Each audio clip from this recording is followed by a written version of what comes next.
What is environmental sustainability? It refers to humans living on Earth and utilizing its natural resources in a way to ensure they are available for future generations. To me, a healthy planet is one that will last us for generations and support our every need.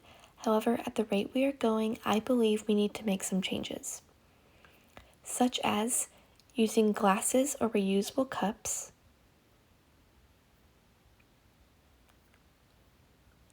using reusable straws or biodegradable straws, conserving water,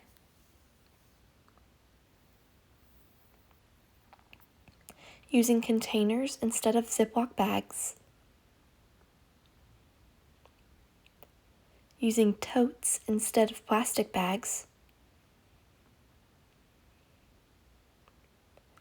using renewable energy such as solar or wind power. Stop wasting food and start composting. Using electric vehicles.